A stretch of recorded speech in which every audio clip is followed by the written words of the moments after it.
Yo siempre supe que en aquel viaje las cosas no saldrían bien. Me culpo por, aún sabiendo eso, no haberme puesto firme y haber dejado a mi hijo con mi madre. Nunca debí haberlo llevado. Esa es la culpa que cargo en mi espalda. Esa es mi cruz. Nada iba a salir bien en ese viaje. Y así fue. Una verdadera pesadilla. Mi nombre es Silvana. Y voy a contarles esta historia por dos razones. La primera es que creo que puede hacerme bien. Necesito contarla. Hoy en día casi no hablo con otras personas. Y la segunda es porque creo que quizás pueda servirles. De alguna forma es como una advertencia para saber en dónde no hay que meterse. Yo tenía 36 años. Mi hijo Martín, 8. Ricardo, mi esposo, se llamaba a sí mismo un hombre de negocios, pero la realidad es que no le gustaba el trabajo y prefería pasar cada día buscando negocios de poca monta, compraventas, muchas veces turbias, con tal de no tomar un empleo estable. Llevábamos meses peleando. Yo quería irme de la casa y llevarme a Martín, pero él, con sus abusos y violencia, me retenía.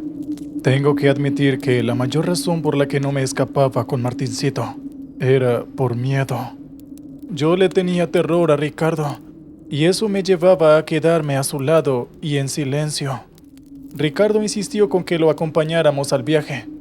Cuando le dije que preferíamos quedarnos, me tomó del brazo y me sacudió, mientras alegaba que éramos una familia y que teníamos que hacer cosas juntos. Terminamos los tres en la camioneta, como siempre, haciendo lo que él quería. Teníamos que ir hasta un pueblo rural, pequeño y muy escondido tierra adentro. Supuestamente, Ricardo tenía un contacto allí que le vendería unos neumáticos nuevos de extraña procedencia, que luego, por supuesto, él revendería. Se supone que iba a ser un negocio exitoso. Yo ya estaba acostumbrada a que ninguna de esas transacciones saliera como él decía, y terminábamos siempre sobreviviendo gracias a lo que yo podía juntar en los turnos que cubría en la farmacia. El viaje fue un verdadero padecimiento, como siempre. Hacía muchísimo calor. El aire acondicionado de la camioneta estaba averiado hace ya bastantes semanas. Martincito no aguantaba. Se quejaba constantemente del calor y cada 5 minutos pedía agua y preguntaba cuánto faltaba para llegar. Ricardo se puso de mal humor y a los pocos kilómetros ya estábamos enroscados entre las discusiones y los llantos de Martín. Anduvimos por 2 carreteras y luego desembocamos en un camino de tierra que estaba en un pésimo estado, lleno de pozos, grietas y huellas marcadas en el barro. Pajonales resecos y amarillentos flaqueaban el camino. El pueblo era poco más que un par de casas desordenadas que no seguían trazado alguno de calles. Construcciones rústicas de madera que parecían ser sumamente endebles, como si el viento fuerte pudiera arrasarlas en cualquier momento. Ricardo se detuvo fuera de un galpón de chapas que tenía las puertas abiertas y dejaba ver en su interior una especie de taller mecánico. Bajó sin decir nada. Martín y yo nos quedamos adentro de la camioneta, pero como las ventanillas estaban dañadas y no podían bajarse, abrimos la puerta y bajamos a la tierra. El sol estaba muy fuerte y un viento cálido sacudía las copas de los árboles. Caminamos por los alrededores y alenté a Martín a que corriera un poco. Quizás si se cansaba, podía dormirse en el viaje de vuelta y lo volviese menos traumático. Martín regresó a la camioneta y volvió con una pelota roja, pequeña y de goma que solía llevar a todos lados. Se puso a jugar en un solar de pastos amarillentos mientras yo descansaba apoyada en la camioneta. Martín lanzaba la pelota lo más alto que podía e intentaba recogerla sin que se le cayera. La mayoría de veces no lo lograba. Del otro lado del solar, flanqueada por los árboles retorcidos y unos arbustos verdes oscuros, había un rancho de aspecto lúgubre y siniestro. La puerta de entrada, de madera y de chapa, se agitaba y golpeaba con el viento, cuando de pronto un sonido me sorprendió. Era el grito de Ricardo. Yo me volteé hacia el galpón. Él tenía medio cuerpo afuera, y desde allí me pidió que le alcanzase un sobre que se encontraba en la gaveta de la camioneta. Me incliné dentro y encontré el sobre entre un montón de papeles. Creo que contenía dinero. Crucé la calle de tierra caminando a buen paso. Cuando llegué al taller, la mano sudorosa de Ricardo me quitó el sobre de las manos y desapareció dentro. Yo recuerdo que me quedé parada allí. No sé si fueron 5 minutos, 10 o 50 segundos. Solo sé que me quedé allí, odiándolo, y al mismo tiempo preguntándome cuándo juntaría el valor necesario para escaparme de él. Y como un rayo, se me cruzó una sola palabra en la cabeza: Martín. Me di la vuelta de inmediato y al primer vistazo no lo encontré. Inmediatamente corrí hacia la camioneta esperando que estuviese detrás de ella. Tampoco estaba allí. Fui hasta el medio del solar y miré alrededor. No lo veía por ningún lado. Grité su nombre y nadie respondía. Lo hice otra vez y nada. Me dio una punzada en la cabeza sobre la sien derecha, como cada vez que me ponía nerviosa. Pensé en correr y buscar a Ricardo, pero él no haría más que insultarme y decirme que lo dejara hacer sus cosas. No colaboraría en nada. Empecé a caminar por los alrededores buscando en cada recoveco, detrás de los arbustos, de los autos, de los árboles, al mismo tiempo que lo llamaba una y otra vez. La desesperación me estaba ganando el cuerpo, cuando, de pronto, al pasar por el rancho lúgubre en el cual la puerta se agitaba y se abría con el viento, vi que en el sendero que llevaba a la puerta, apenas marcado en la tierra por los pastos aplastados por las pisadas, estaba la pelota de goma. Por más desesperada que estaba, ese lugar tenía algo que me obligó a detenerme. Por unos segundos, observé la fachada, la madera que formaba la pared. Al verlas más de cerca, vi que estaban cubiertas de pequeños símbolos tallados. Encima de la puerta, que no dejaba de agitarse con el viento, había una especie de ventiluz redondo. Era la única ventana. Las copas de los árboles cubrían todo el lugar con su sombra, al mismo tiempo que el viento no dejaba de aullar entre ellas. Entré al terreno. Me agaché para tomar la pelota. Un miedo me llenaba el cuerpo. Quise gritar el nombre de Martín, pero no encontré mi voz. Cuando estaba hundiendo mis dedos en la pelota, percibí cómo la puerta se abrió y alguien apareció por ella. «¿El niño es suyo?», dijo una voz agria de mujer. Yo me incorporé.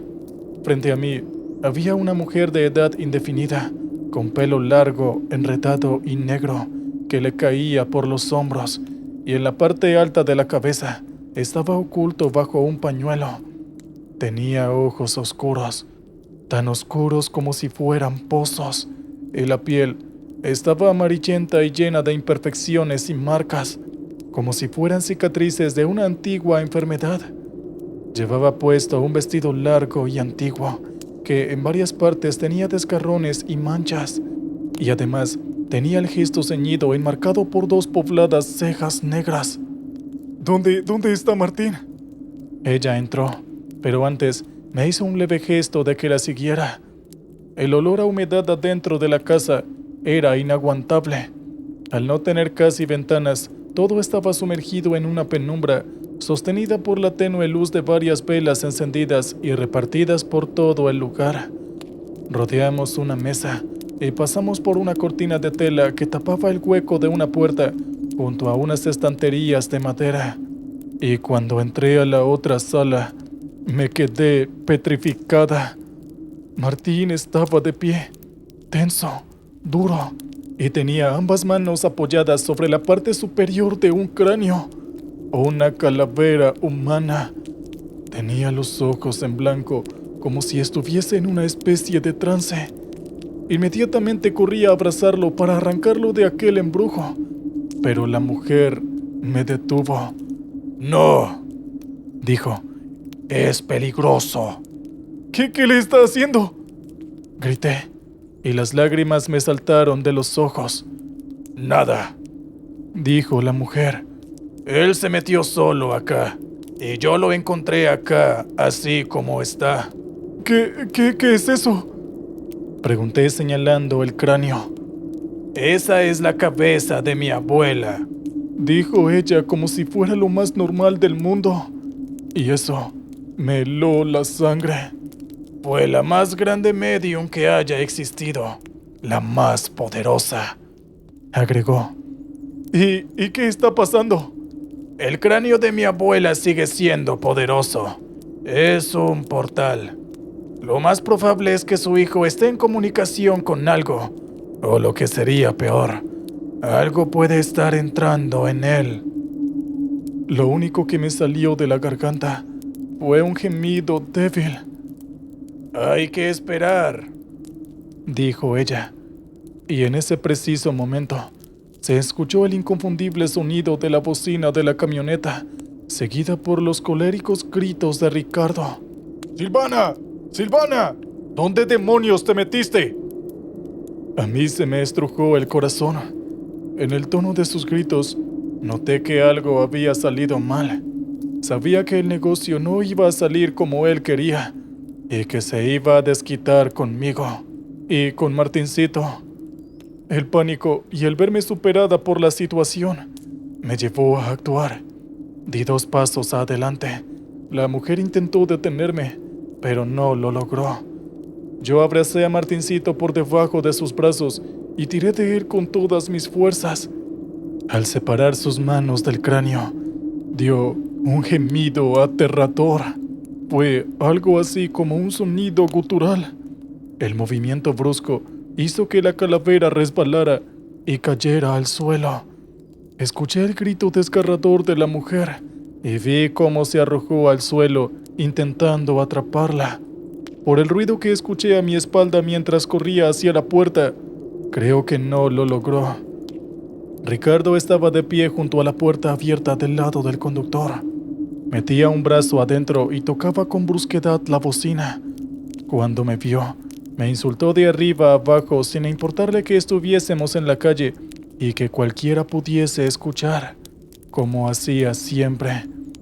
Yo no necesité nada más para darme cuenta de que estaba en lo cierto, y la transacción había fracasado.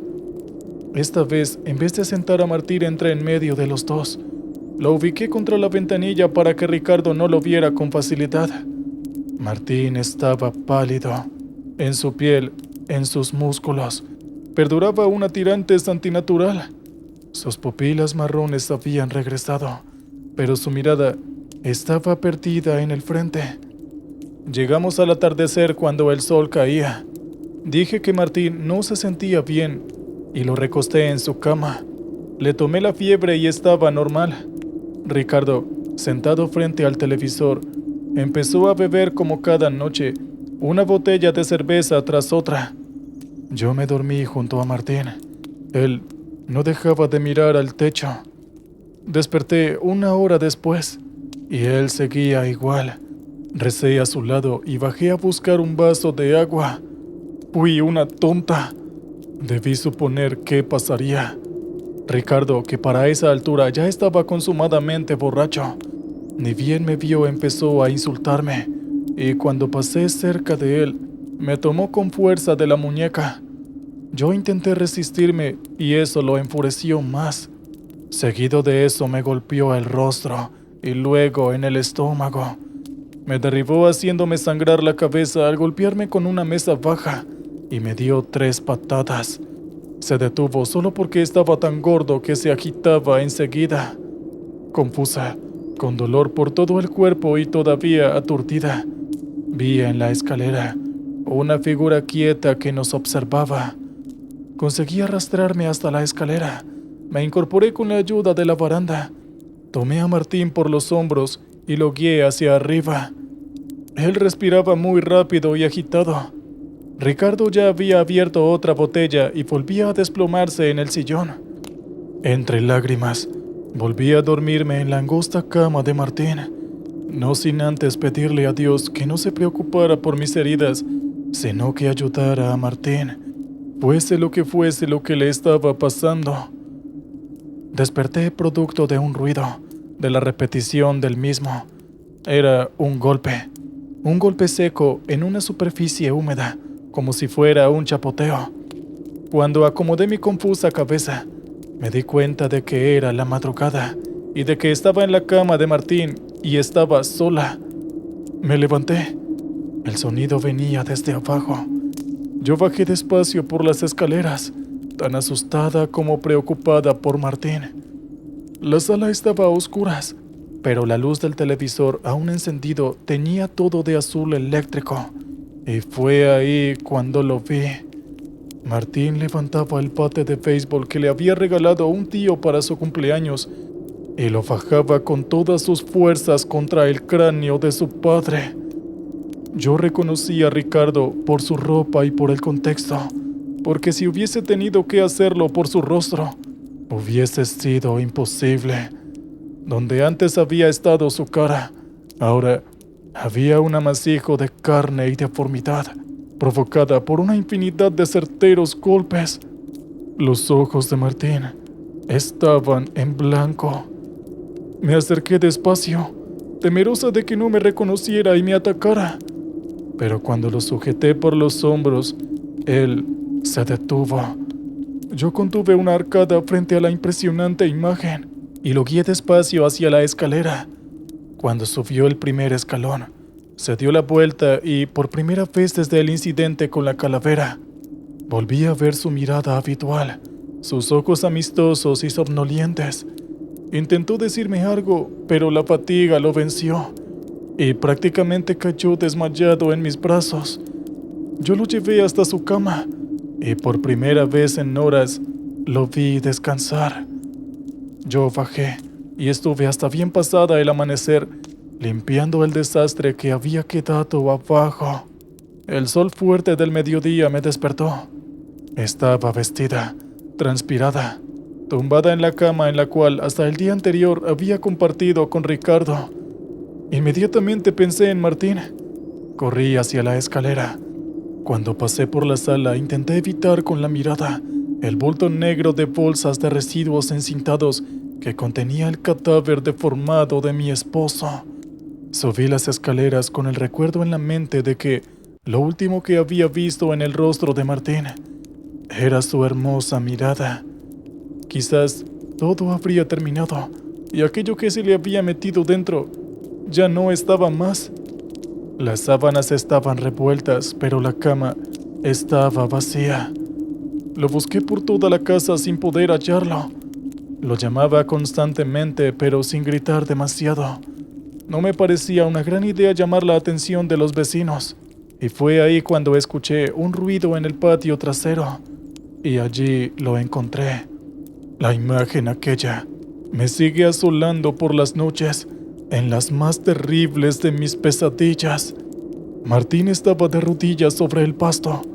Tenía los dedos de la mano y la boca manchada de un color rojo oscuro y espeso. Frente a él, entre los pastos, estaba Máscara, la mascota de la familia.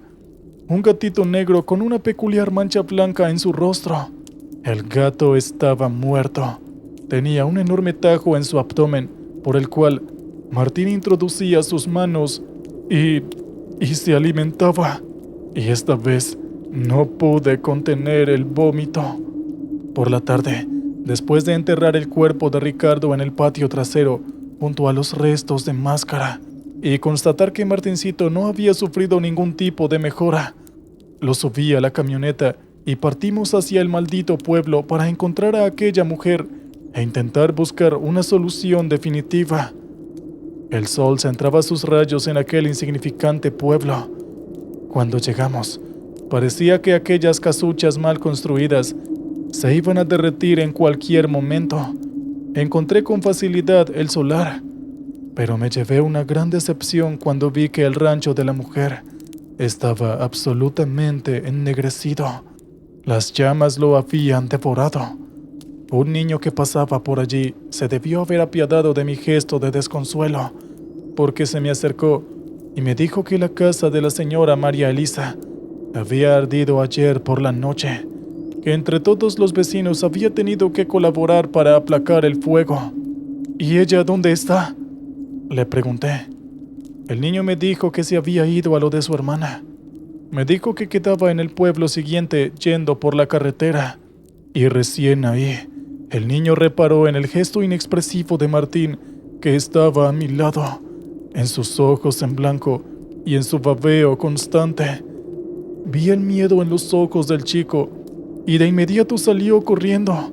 Yo tomé a Martín y enseguida volvimos a la camioneta y continuamos por el sinuoso camino, hasta que desembocamos en la carretera que el niño me había indicado. Desde allí comenzamos el viaje hasta el siguiente pueblo. Más de una vez intenté darle a Martín algo de comer, incluso de beber, pero él rechazaba todo. Cuando nos deteníamos en alguna gasolinera, veía cómo su rostro cambiaba y observaba atentamente a las palomas, como anhelando cazar una y engullírsela. Finalmente, cuando estaba atardeciendo, llegamos al siguiente pueblo que estaba a la orilla de la carretera. Era apenas más grande que el anterior. Fue cuestión de preguntar un par de veces y di enseguida con la casa de la hermana de la mujer misteriosa que había llegado hoy al pueblo. Era una casa pequeña, en bastante mejor estado que la de María Elisa, pero extrañamente había algo en ella, algo no tangible, una sensación de similitud en ambos lugares, como si las casas, al igual que sus dueñas, estuviesen hermanadas. Además, de forma muy pequeña y apenas perceptible, las paredes repetían los símbolos tallados. Cuando fui a golpear, la puerta se abrió de par en par. Allí estaba María Elisa y a su lado otra mujer más parecida pero más corpulenta y evidentemente algo mayor. Era ella quien aferraba el picaporte de la puerta. La hermana preguntó si ese era, ignorándome por completo y mirando a Martín. María Elisa afirmó, dedicando una mirada llena de rencor. Luego dijo que lo había olido desde hace 5 minutos. Las mujeres me hicieron pasar sin mostrarse demasiado amistosas. Me hicieron sentarme a una mesa en la que habían 3 velas encendidas. Cuando tomaron a Martín y lo encadenaron a una silla en otra habitación, me levanté dispuesta a cualquier cosa, pero ellas me detuvieron. Era su casa, sus reglas. Martín había absorbido a un demonio y lo había hecho casi por completo. Eso fue lo que ellas me dijeron. El resto, lo que no había ingresado en su cuerpo, había jugueteado en la casa de María Elisa hasta incendiarla. Yo les rogué que se lo sacaran. La hermana dijo que ellas podrían, si tan solo yo no hubiera roto el cráneo de su abuela, el cual era el único medio que existía para revertir la situación. Yo me llevé las manos al rostro y no pude contener el llanto. Las mujeres se quedaron en silencio. Las escuché beber su té, y fue en ese momento cuando escuchamos con claridad las cadenas romperse y caer al suelo en la habitación de al lado. La hermana se levantó sorprendida de su asiento y dijo que no podía creer lo que estaba ocurriendo. Las 3 caminamos juntas. Podía sentir cómo el miedo nos unía. Llegamos a la puerta y ahí vimos efectivamente las cadenas rotas en el piso, la silla caída y a Martín, mi hijo, flotando en el aire. Sí, así como lo escuchan. Flotaba. Sus ojos tenían un brillo sobrenatural y su rostro estaba diferente. Una sonrisa aterradora se le dibujaba, mostrando unos dientes filosos. Luego emitió una carcajada que me heló el corazón. Y ahí fue cuando María Elisa murmuró algo que me dejó pasmada. Dijo que aquel demonio se había adueñado por completo de Martincito, algo que su hermana confirmó, diciéndome que probablemente ya no quedaba nada de mi hijo ahí. Yo no lo pude aguantar. Grité y sin importar nada, me metí dentro de la habitación dispuesta a saltar sobre mi hijo y sacarlo de aquel trance. Pero evidentemente para el gusto del demonio, me acerqué por demás. Movió un brazo con violencia y fue como si una fuerza me empujara, como si una mano invisible me abofeteara a un lado de la cara. Caí desparramada junto a la silla. Alrededor de Martín se levantó una brisa que pronto Fue un viento que empezó a arrasar con todo. Esa misma fuerza que arrasó por el piso hasta juntarme con las otras dos mujeres que se habían mantenido de pie, sosteniéndose de los marcos de la puerta. Ellas empezaron a murmurar palabras que yo no entendía y que de alguna forma molestaban a Martín, o mejor dicho, al demonio que tenía adentro. Cuando subieron el volumen y prácticamente gritaban, Martín lanzó unos aullidos aterradores repletos de dolor. Yo miré a las brujas y les grité que no lo lastimaran. María Elisa se giró furiosa y me gritó que mi hijo ya no estaba en este mundo. El demonio aprovechó la distracción y levantó las manos dirigiéndolas hacia las dos mujeres. Los dedos de Martín se habían estirado. Sus uñas habían crecido y eran prácticamente como garras. Y de inmediato, las dos hermanas fueron levantadas en el aire. Era como si Martín las estuviese tomando por el cuello, asfixiándolas. La fuerza del viento a su alrededor continuaba en aumento. Vi cómo su piel cambiaba de tono, se oscurecía por partes y otros lados parecían enverdecer. La casa podía colapsar en cualquier momento. María Elisa y Mercedes luchaban infructuosamente por quitarse del cuello unas garras que en verdad no existían. Yo apenas podía mantenerme en pie, aferrada a la pared, y de repente, casi como si fuera una revelación, recordé las palabras de aquellas dos mujeres. Martincito había absorbido casi la totalidad de aquel demonio, pero un resto había quedado suelto. Es decir, que si el 100% del demonio no estaba dentro de Martín, quizás todavía podía haber una pequeña parte de mi hijo resistiéndose, una pequeña parte que me escuchase. Y fue así que grité el nombre de Martín con todas mis fuerzas, soltándome de la pared y dando un paso hacia él, soportando la fuerza que de él emanaba.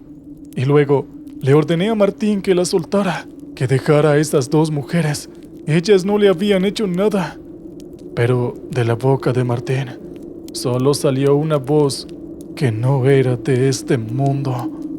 Una voz que jamás había escuchado y espero nunca volver a escuchar. ¡Brujas!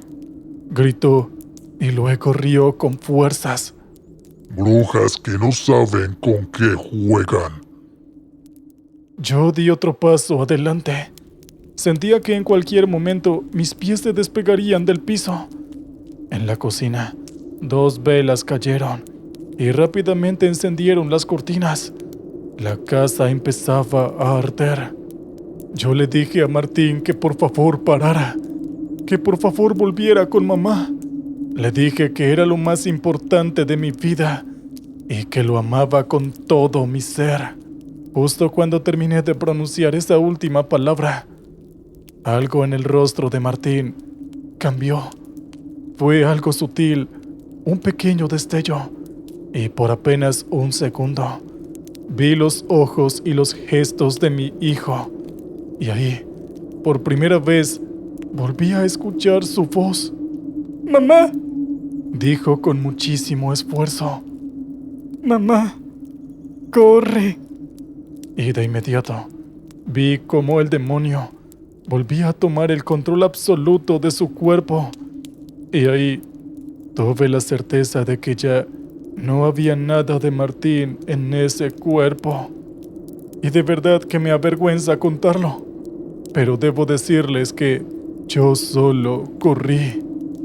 Cuando escuché el chasquido de los cuellos, cuando sentí el calor del fuego a mi espalda, cuando el viento tiraba de las paredes de la casa, corrí como nunca en mi vida.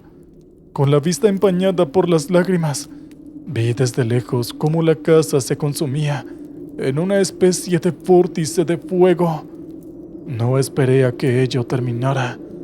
Antes de que los vecinos y curiosos se acercaran, subí a la camioneta y regresé a la carretera. Ha pasado bastante tiempo de esta historia. Nunca volví a ese pueblo, ni al mío.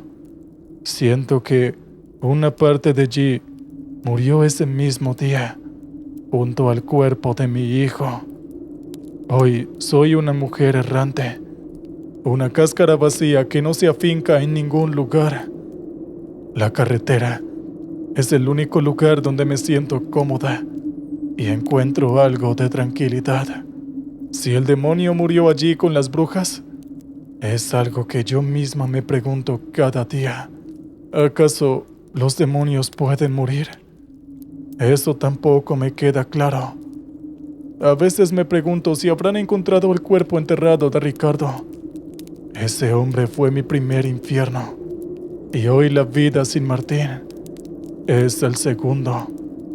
A veces sueño con él, con su mirada tierna, su voz aguda, pero a menudo esos sueños siempre terminan mal, porque cuando despierto, él, mi pequeño y dulce tesoro, ya no está a mi lado. ¿Qué tal, oyentes? Espero que hayan disfrutado este gran relato. Muy bien, ahora vamos con una serie de pequeños relatos que nos han mandado varios de ustedes. Espero los disfruten. Hola a todos, un gusto. Me llamo Germán y tengo 24. Actualmente estoy desempleado. Cuando estaba en la universidad me gustaba mucho hacer viajes con mis amigos cuando llegaba la época de vacaciones. Pero hubo algo que pasó en el último de estos, que hizo que no quisiéramos volver a hacer uno. Nos gustaba mucho alquilar un auto y viajar por la carretera hacia nuestros destinos nacionales. Eso lo hacía más divertido. Y además, los paisajes de mi país, Colombia, hacían todo este viaje demasiado agradable. Pero como dicen los ancianos, todo lo bueno tiene su fin. En aquella época era la temporada de lluvias, la cual hace que algunas carreteras del país se vuelvan peligrosas, pues puede llegar a haber deslizamientos de tierra, y muchos de los vehículos han caído en los abismos por esta razón. Mientras conducíamos, encontramos una congestión realmente inusual sobre la carretera, lo cual hizo que buscáramos un desvío por la antigua vía que ya no era utilizada. Algunos de mis amigos dijeron que era una mala idea, pero yo que iba conduciendo tomé aquella decisión porque no quería quedarme en aquel embotellamiento hasta que las autoridades terminaran de despejar la carretera. Mientras conducíamos, notamos que la carretera estaba inusualmente sola. Solo nuestros vehículos estaban ahí. A pesar de esto, yo no lo vi como una mala señal, sino que me alegré por tener todo el espacio de la vía para nosotros solos y poder manejar a la velocidad que yo quisiera. No sé exactamente cuánto tiempo pasó, pero estoy bastante seguro que fue un poco más de una hora, y empecé a ver algo que no entendía. Unos metros más adelante, algo se estaba moviendo, y por lo que yo podía analizar, parecía una persona. Mis amigos también lo notaron, y esto también les pareció terriblemente extraño. ¿Qué hacía una persona ahí? No había pueblos ni aldeas, ni nada parecido a alguna clase de comunidad en los alrededores. Solo abismos, montañas y selva. En cuanto avanzamos unos metros más, la confusión era aún más grande, pues no solo era una persona quien estaba caminando a un lado de la carretera, sino que además de esto, era un niño, lo cual tenía aún menos sentido. Sé que es peligroso subir a tu carro a personas desconocidas en medio de la carretera, y más de noche, pero era un niño. El acuerdo fue unánime sin necesidad siquiera de decirlo, y en cuanto alcanzamos al chico, nos detuvimos. Sin embargo, en vez de pedirnos ayuda o algo por el estilo, empezó a decirnos: No se detengan, los van a encontrar. Con una voz temblorosa y visiblemente aterrorizado y temblando. Intentamos que se calmara un poco para que nos dijera qué era lo que estaba pasando, pero él no paraba de decirnos que nos fuéramos de ahí. No supimos qué hacer en esa situación. El chico estaba totalmente solo, y no parecía que sus padres o algún tutor estuviera por ahí. Así que hicimos lo que nos pareció más sensato en ese momento: llevarlo con nosotros en el carro hasta la comisaría más cercana. Mientras conducíamos, Él comenzó a revelar detalles escalofriantes acerca de una mujer que había lanzado a sus padres por el precipicio. Considerando la ropa rota y los raspones que tenía en su piel, no dudamos en que quizás intentaron robarles o algo parecido. Yo estaba conduciendo más lento, pues con un niño en el carro las cosas cambian, y justo en ese momento empezamos a escuchar los gritos de una mujer. Y con esto, el niño en el carro empezó diciendo: ¡Es ella! ¡Es ella! Justo en ese momento, uno de los neumáticos explotó y yo perdí el control del auto. Afortunadamente logré recuperarlo antes de que cayera por el abismo. Creo que no necesito describir lo nerviosos que nos sentíamos en ese momento. Yo iba a bajarme para revisar qué había pasado, y el niño me sujetó del brazo y prácticamente me suplicó que no me fuera. «Lo mismo les pasó a mis padres», dijo él, lo cual nos puso a todos alerta. Intentamos llamar a emergencias, pero fue inútil. No había señal de ningún tipo, ni siquiera de una radio. Todo estaba totalmente muerto. Y justo en ese momento, en medio de la oscuridad, escuchamos pasos muy finos, pero al mismo tiempo de forma muy clara. El niño empezó a llorar, y yo les puse seguro a todas las puertas. No había nada más que pudiera hacer, sino rezar para que no nos pasara nada. Unos cuantos segundos pasaron, y luego empezamos a escuchar golpes y arañazos en el auto, mientras que constantemente escuchábamos ensordecedores gritos. Esto ocurrió toda la noche, pero créanme, no era una situación en la que pudiéramos estar calmados, y más aún cuando ni siquiera podíamos ver quién era la persona que lo estaba haciendo. En un momento, uno de los vidrios se rompió, y el niño dijo que algo lo había tomado del brazo, pero nuevamente no pudimos ver nada. En cuanto el sol subió, todo esto se detuvo, y finalmente la señal de los celulares regresó, así que pudimos llamar a emergencias, y afortunadamente la situación no escaló a más. En cuanto al niño, después de que se fue con las autoridades, no volvimos a saber nada de él. Solo espero que ahora se encuentre bien, esté donde esté. ¿Qué tal, oyentes? Espero que les haya gustado el relato anterior. Muy bien, ahora vamos con el siguiente. Hola, muchas gracias por recibir mi relato, y a quienes están escuchando esto, les deseo una feliz noche.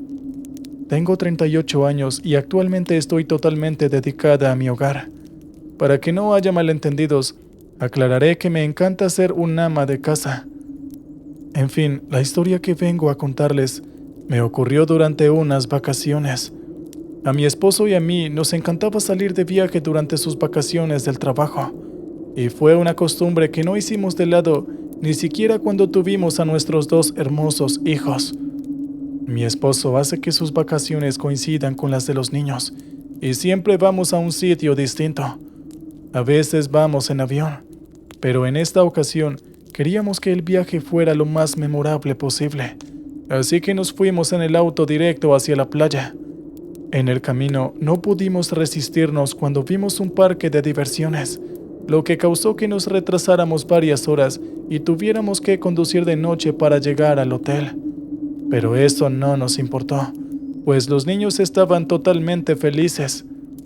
Mientras mi esposo conducía, Tomás, mi hijo mayor, que para esas épocas tenía apenas unos 8 años, empezó a decirme que estaba viendo unas figuras moverse en la plantación de caña de azúcar, que estaba a un lado de la carretera. Mi esposo empezó a reírse, pero Alexandra, que tenía unos 5 años en ese entonces, también empezó a decirme que estaba viendo figuras extrañas moverse en esa plantación. Miguel, mi esposo, y yo simplemente lo tomamos como una pequeña broma que querían gastarnos nuestros hijos, por lo que inicialmente ni siquiera pusimos atención y simplemente seguimos riéndonos. Sin embargo, el tiempo pasaba y ellos seguían diciendo lo mismo. Esto empezó a ser algo preocupante, así que miré hacia donde me estaban diciendo los niños. Y para mi sorpresa, lo que mis hijos decían efectivamente estaba ahí.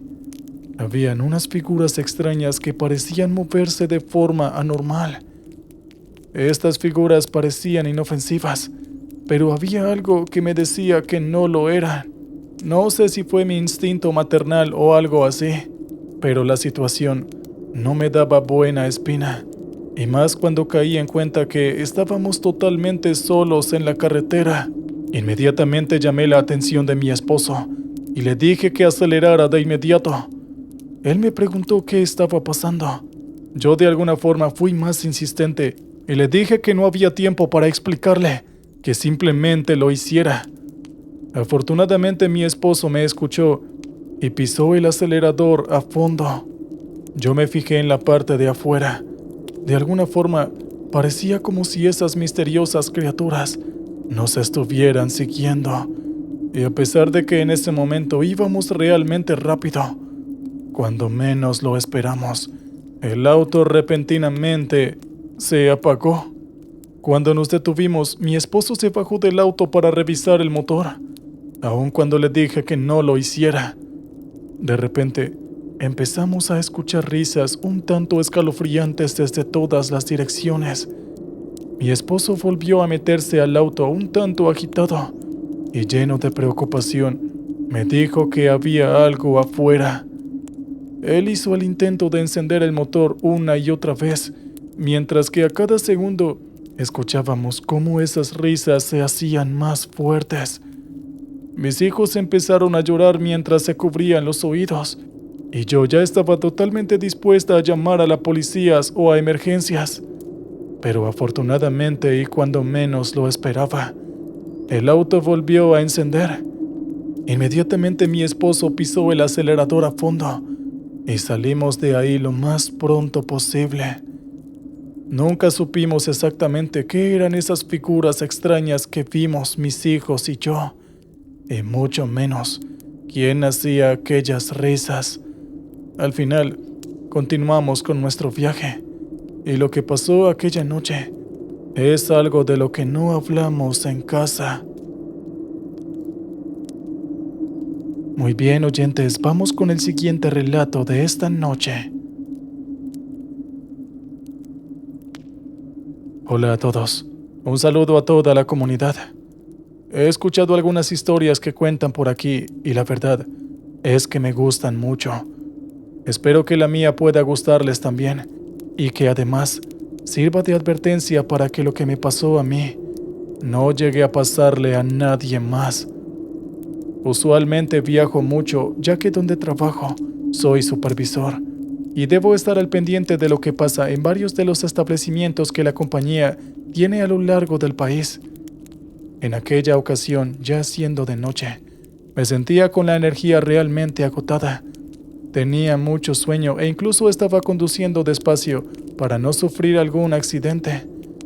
Podía haber tomado alguna bebida energética, o un café o algo por el estilo, pero ya había optado por esto durante todo el día.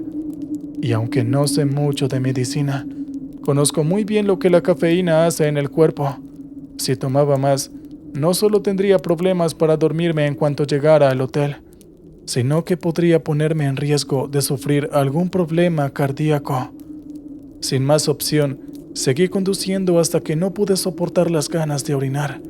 Pero ya que estaba en medio de la carretera, si quería hacer mis necesidades, no me quedaba de otra más que detenerme y buscar algún árbol o arbusto cercano para hacerlo. No tardé mucho en encontrarlo e hice lo mío. Pero antes de irme, noté que había algo extraño grabado en el tronco del árbol. Eran unos símbolos que jamás había visto en mi vida, los cuales incluso me parecieron curiosos, así que estiré mi mano para tocarlos. Pero en cuanto lo hice, sentí como si me electrocutara y quité mi mano de inmediato. Mi brazo estaba totalmente adormecido. No lo sentía para nada y me dirigí hacia el auto para seguir con mi camino, pero no podía mover el brazo. Pensé que quizás era algo momentáneo y quise esperar a que pasara, pero parecía como si no fuera así. Me preguntaba cómo conduciría con el brazo así, y cuando menos lo pensé, me quedé totalmente dormido. Me encantaría decir que fue porque quise darme una siesta, pero la verdad es que no puedo recordar el por qué. Cuando me desperté, me di cuenta que solamente habían pasado 15 minutos desde que me dormí, y en ese corto lapso de tiempo, había soñado algo demasiado confuso. Había soñado que vivía la vida de alguien más, que era una persona totalmente distinta, e incluso puedo afirmar con mucha certeza que estaba en otra época. Quería irme de ahí de inmediato, pero aún tenía un tanto de dolor en el brazo. En ese momento, empecé a escuchar susurros, pero no había nadie en los alrededores, lo cual me preocupó mucho. Miré hacia todos los lados, pero como esperaba, no pude encontrar el origen de estos susurros. Por alguna razón empezaron a desesperarme, así que no dudé en salir del auto de nuevo y empezar a buscar. Pero cuando menos lo pensé, me vi a mí mismo en el suelo. Inesperadamente me había quedado dormido de nuevo, como si estuviera teniendo un episodio de narcolepsia o algo así. Y esta vez pasó lo mismo. Era una persona diferente en mi sueño. Era como si mi alma dejara mi cuerpo para habitar otro. Y en ese momento, en cuanto dirigí mi mirada hacia el árbol con esos extraños símbolos, puede que fuera mi imaginación, pero de verdad se veía como si hubiera un rostro en aquel tronco. El ver eso me causó escalofríos, y rápidamente me subí a mi auto para alejarme de ahí lo más rápido posible. Pero nuevamente, me quedé dormido de forma inexplicable. Al despertar parece que había tenido una grave colisión, pues cuando volví a abrir los ojos, ya estaba en un hospital. Según lo que me dijeron, el accidente había sido muy aparatoso, y yo estuve a punto de morir. La verdad, no me pregunto cómo fue que ocurrió todo. Hasta el día de hoy, sigo sin tener la más mínima idea de lo que pasó. Pero si de algo estoy seguro, es que lo que causó esto fueron esas extrañas inscripciones en ese árbol. Por favor, tengan cuidado cuando viajen por la carretera, y si ven algo extraño, solo aléjense. ¿Qué tal, oyentes? Muy bien, vamos con el siguiente relato. ¿Qué tal? Me llamo Carlos. Soy un fanático de las motos. Siempre lo he sido desde que tengo memoria. Actualmente tengo 21 años y estoy terminando mi tesis para poder graduarme de la universidad. Algo que me gusta hacer mucho es viajar en carretera en mi moto. A veces con algún pasajero y a veces totalmente solo, justo como en aquella ocasión. Estaba regresando a casa luego de pasar un gran fin de semana en un complejo vacacional con unos amigos. Había ido solo, pues hacía poco tiempo había terminado una relación. De hecho, la idea de ir allá fue gracias a mis amigos. Lo hicieron para levantarme el ánimo por mi ruptura, y debo decir que sirvió. Pero bueno, no estoy aquí para hablar de ello. Ese día era de noche. Siempre me ha gustado conducir de noche, y esa vez no había sido la excepción.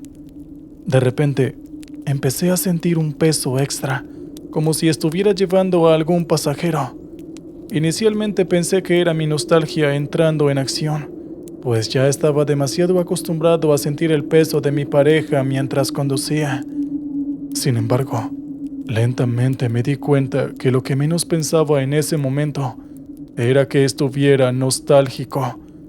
A pesar de lo rápido que iba, podía escuchar claramente la respiración de otra persona. Era como si me hubiera respirado en el cuello. Pensé que probablemente había sido algún insecto que estaba caminándome encima o algo así. De hecho, me detuve y lo comprobé. Pero no era eso. Pensé que quizás estaba un poco cansado y sobrepensando las cosas. Pero en cuanto volví a conducir, las cosas solamente empeoraron. pues ahora no solo sentía aquel peso extra como si estuviera llevando a otra persona, sino que sentía muchísimo más peso y me costaba demasiado esfuerzo conducir con normalidad. Tuve que pasar por algunos sitios algo elevados y me sorprendía demasiado que una motocicleta con un cilindraje de 250 centímetros cúbicos apenas si pudiera ascender por una pendiente con baja inclinación. Sabía que incluso con una motocicleta de 110 centímetros cúbicos la hubiera subido con facilidad, así que lo más lógico que pensé es que algo le había ocurrido al motor. Me detuve y aunque no tenía las herramientas para hacer una revisión, hice todos los diagnósticos que pude. Inesperadamente todo parecía en orden. Yo decidí seguir conduciendo, pero las cosas solamente empeoraron y ahora sentía que me faltaba el oxígeno. Empecé a sentir como mi conciencia se desvanecía y no pude hacer nada al respecto. La caída fue inevitable. Al parecer, había terminado por desmayarme mientras conducía, y quienes estaban en los alrededores y presenciaron todo fueron a ayudarme. Un anciano que había acudido en mi ayuda me susurró algo al oído que hizo que me pasmara. «Te están haciendo brujería, muchacho. Ten mucho cuidado». Luego de esto simplemente se fue, pero parecía como si nadie hubiera sido consciente de la existencia de aquel sujeto, además de mí. Obviamente su advertencia me asustó mucho. Afortunadamente el accidente no fue grave, solo terminé con lesiones menores. Sin embargo, hasta el día de hoy, nada extraño ha vuelto a pasarme, e incluso he podido seguir viajando con normalidad. Solo espero que las advertencias de ese anciano hayan sido una mala broma.